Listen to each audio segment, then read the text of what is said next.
Pasta. ഇന്നത്തെ episode എൻ്റെ ഒരു ആരാധകനുള്ള ഒരു ഡെഡിക്കേഷനാണ്. 7 വയസ്സുള്ള ഒരു കുഞ്ഞുണ്ട്, നെയ്തൻ. തിരുവനന്തപുരത്തുകാരനാണ്. എൻ്റെ ഏത് റെസിപ്പി വന്നാലും അത് എന്ത് ചെയ്തുകൊണ്ടിരിക്കുകയാണെങ്കിലും ആശാൻ ഇത് പൂർണ്ണമായി കണ്ടതിന് ശേഷമേ ബാക്കി കാര്യമുള്ളൂ. നെയ്തന് ഒരുപാട് ഇഷ്ടമുള്ള ഒരു വിഭവമാണ് പാസ്ത.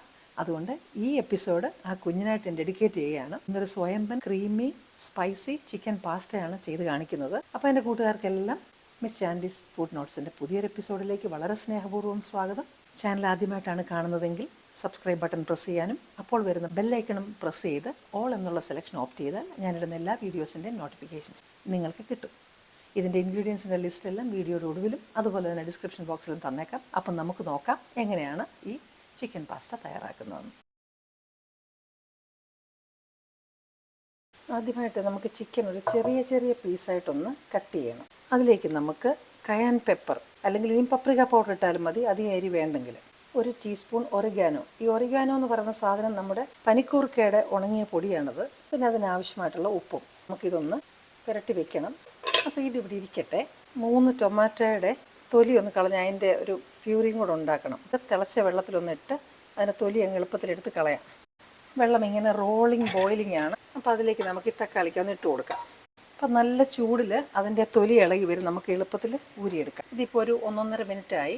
അതിനുശേഷം നമുക്കതൊരു തണുത്ത വെള്ളത്തിനകത്തേക്ക് ഒന്ന് ഇടാം. ചൂടില്ലാതെ നമുക്കത് തൊലി ഉരിഞ്ഞെടുക്കാം. എന്നിട്ട് വേണം അതിൻ്റെ ടൊമാറ്റോ പേസ്റ്റ് എടുക്കാൻ. ബ്ലെൻഡറിനകത്തിട്ട് അടിച്ചെടുത്താൽ മതി, തൊലി ഉരിക്കളഞ്ഞതിന് ശേഷം. നമുക്കിനി ആ പാസ്ത മാക്കറോണി വേവിച്ചെടുക്കണം. ഇങ്ങനെ നന്നായിട്ട് വെള്ളം തിളയ്ക്കുമ്പം 1 ലിറ്ററിന് 1 ടീസ്പൂൺ ഉപ്പെന്ന കണക്കിന് നമ്മൾ അതിനകത്തേക്ക് ഉപ്പിടണം. ഇതിലേക്ക് ഒരല്പം ഒലിവെണ്ണയാണ് ഒഴിക്കുന്നത്.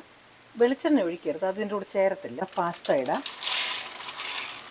പാസ്ത ഇട്ട് കഴിഞ്ഞതിന് ശേഷം നമ്മളിതൊന്ന് ഇളക്കിയിട്ട് നമ്മളിതിനെ തീ അങ്ങ് ഓഫ് ചെയ്യണം. ഇത് ഓവറായിട്ട് വെന്ത് പോയി കഴിഞ്ഞാൽ പിന്നെ കൊള്ളത്തില്ല. ഒരു 3/4 മണിക്കൂർ ഒന്ന് അടച്ചിരുന്നാൽ നന്നായിട്ടത് വെന്തോളും. അപ്പോൾ തീ ഓഫ് ചെയ്തു. അപ്പോൾ അതിനകത്ത് ഇടാനായിട്ട് ക്യാപ്സിക്കം കൂടെ ഞാൻ ചേർക്കുന്നു. ചിലർ പല വെജിറ്റബിൾസ് ഇടും, ഞാനിപ്പോൾ ക്യാപ്സിക്കം മാത്രമേ ചേർക്കുന്നുള്ളൂ. അതിലൂടെ സവാള അഥവാ റെഡ് ഒണിയൻസും. അപ്പം ഇത് കറക്റ്റായിട്ട് വെന്ത് ഇരിപ്പുണ്ട്. തീ ഓഫ് ചെയ്തിരിക്കുന്നത് കൊണ്ട് അത് വെന്ത് പോകത്തുമില്ല. ചിക്കൻ ഒന്ന് പെട്ടെന്ന് വറുത്തെടുക്കണം. കുറച്ച് ഒലിവെണ്ണയും അതുപോലെ തന്നെ കുറച്ച് ബട്ടറും കൂടെ ചേർത്തത് വറുത്തെടുക്കാം. അല്പം ഗാർലിക് ചോപ്ഡ് ഇട്ടു. അത് ഒരു ശകലം തീ കൂട്ടി വെച്ച് വേണം വറക്കാൻ. പിന്നെ തിരിച്ചും മറിച്ചും അങ്ങ് ഇളക്കിയാൽ മതി. ഇതിപ്പോൾ നന്നായിട്ട് ക്രിസ്പി ആയിട്ട് മൂത്തിട്ടുണ്ട്. ഇത്ര മതി. നമുക്ക് പാത്രം വയ്ക്കാം. നമുക്ക് ഒലിവ് ഓയിൽ ഒഴിക്കാം. അതിനോടൊപ്പം തന്നെ നമുക്ക് നെയ്യും കൂടെ ചേർക്കാം. ചൂടാകുന്ന ഉടനെ വെളുത്തുള്ളി ഇട്ട് കൊടുക്കാം. ഇതൊന്ന് മൂക്കട്ടെ. ചെറുതായിട്ട് അരിഞ്ഞ സവാള ഇടാം. ഇപ്പോൾ ഈ ഉള്ളി നന്നായിട്ട് വഴന്നിട്ടുണ്ട്. ക്യാപ്സിക്കം ഇടാം. ഇതൊരു 2-3 മിനിറ്റ് ഒന്ന് നമുക്ക് വഴറ്റണം. ഒറിഗാനോ ഇടാം. തൈം. ഇറ്റാലിയൻ ഡ്രസ്സിങ് ഉണ്ടെങ്കിൽ നിങ്ങൾക്ക് അത് 2 ടീസ്പൂൺ ഇട്ടാലും മതി. പിന്നീട് ചില്ലി ഫ്ലേക്സ് സ്പൈസ് അനുസരിച്ച് അഡ്ജസ്റ്റ് ചെയ്യുക. ക്രഷ്ഡ് പെപ്പർ, ഉപ്പ്. ഇതൊന്ന് മിക്സ് ചെയ്ത് കൊടുക്കാം. നമുക്ക് വൈറ്റ് ക്രീം ചെയ്യാനായിട്ട് ഒരു ഈസി മെത്തേഡ് ഞാൻ പറഞ്ഞു തരാം. ഇപ്പോൾ ഇതെല്ലാം നന്നായിട്ട് റോസ്റ്റായിട്ടിരിക്കുകയാണ്. ഇതിനകത്തേക്ക് നമുക്ക് ഓൾ പർപ്പസ് ഫ്ലവർ ഇടാം. 1 മിനിറ്റ് ഒന്ന് മിക്സ് ചെയ്യണം. അതിനുശേഷം അതിലേക്ക് നമുക്ക് പാലൊഴിച്ച് കൊടുക്കും. ഇത് മിക്സ് ചെയ്യാം. അപ്പോൾ അതങ്ങ് തിക്കായിക്കോളും. അപ്പോൾ ഈ സോസിൻ്റെ ഉപ്പും എരിയും ഒക്കെ ഇപ്പം നമ്മൾ നോക്കണം. ഇനിയും ഇതിലേക്ക് ടൊമാറ്റോ പ്യൂരി ഒഴിച്ച് കൊടുക്കാം. എന്നിട്ട് മിക്സ് ചെയ്ത് ചേർക്കാം. ലവ്ലി പാസ്ത റെസിപ്പിയാണ്, ട്രൈ ചെയ്ത് നോക്കണം. ഇതിലേക്ക് നമുക്കൊരല്പം ടൊമാറ്റോ കെച്ചപ്പ് ഒഴിക്കാം. ഇത് ഓപ്ഷണലാണ്. നല്ല ടേസ്റ്റിയുമാണ്. നല്ല എരിയും പുളിയും ഒക്കെ ഉണ്ട് ഇതിന്. ഇതൊന്നുകൂടെ ഒന്ന് ക്രീമി ആക്കാനായിട്ട് അതിനകത്തേക്ക് ഞാൻ ചീസ് കൂടി ഇടുകയാണ്. മൊസറല്ല ചീസാണ് ഞാൻ ആഡ് ചെയ്തത്. തിക്നെസ് കൂടിപ്പോയി എന്നുണ്ടെങ്കിൽ നമുക്ക് വേണമെങ്കിൽ ഒരല്പം പാലും കൂടെ ചേർത്തത് കുറച്ചുകൂടെ തിന്നാക്കാം. കാരണം നമ്മൾ ആ പാസ്ത ഷെൽസ് ചേർക്കുമ്പോൾ അതിനുള്ളിലെല്ലാം സോസ് ഒന്ന് കയറണമെങ്കിൽ ഒരു ശകലം ലൂസായിട്ടിരിക്കുന്നതാണ് നല്ലത്. ക്രീം സോസ് റെഡിയാണ്.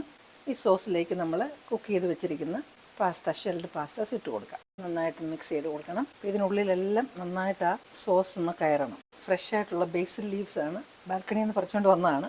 വറുത്ത് വെച്ചിരിക്കുന്ന ചിക്കൻ അങ്ങ് ഇട്ട് കൊടുക്കാം. ഇതും കൂടെ മിക്സ് ചെയ്ത് ചേർത്ത് കഴിഞ്ഞാൽ spicy creamy chicken pasta is ready. അപ്പോൾ നിങ്ങൾ ട്രൈ ചെയ്ത് നോക്കുമല്ലോ അല്ലേ? ഇഷ്ടപ്പെട്ടോ? ഇഷ്ടപ്പെട്ടെങ്കിൽ ഇപ്പോൾ തന്നെ ലൈക്ക് ബട്ടൺ അല്ലെങ്കിൽ തംസപ്പ് ബട്ടൺ ഒന്ന് പ്രസ് ചെയ്യാൻ മറന്നു പോകരുത്. പിന്നത്തേക്ക് വെച്ചാൽ അങ്ങ് മറന്നു പോകും. അപ്പോൾ എല്ലാവർക്കും ഇഷ്ടപ്പെട്ടു എന്ന് ഞാൻ വിചാരിക്കുന്നു. ഇനി നിങ്ങൾക്ക് ഇഷ്ടപ്പെടുന്ന മറ്റു നല്ലൊരു റെസിപ്പിയുമായിട്ട് വീണ്ടും ഞാൻ എത്തും. Till then, I am signing off and you stay safe.